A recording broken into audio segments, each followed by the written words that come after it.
Реки студенти од сите факултети на УКИМ се слеаја напладне на платото на универзитетскиот кампус за да им оддадат почит на починатите и повредените во несреќата во кочанската дискотека Пулс. Облечени претежно во црна облека, студентите палеа свеќи, положуваат свеќе и оставаат донации кои преку Црвениот крст ќе бидат испратени до семејствата на унесреќените. Цвеќе положија и министерката за образование Јаневска и ректорката Ангелова. Тие во говорите повикаа до студентите на заедништво и солидарност во овие тешки денови за Македонија.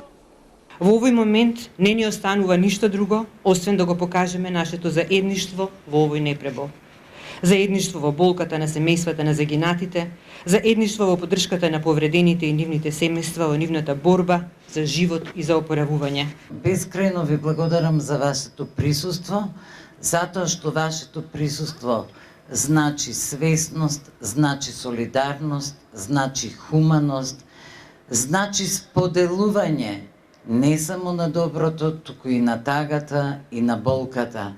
А тоа е најважно што младите луѓе и сите ние останати заедно во овие тешки моменти можеме да го покажеме.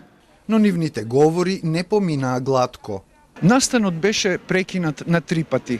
Најпрвин поради дождот, а потоа приговорот на ректорката на УКИМ и по трет пат приговорот на министерката за образование на студенти им се слоши, па реагираа нивни колеги од медицинскиот факултет, но и самата министерка за образование и наука, која е лекар по професија.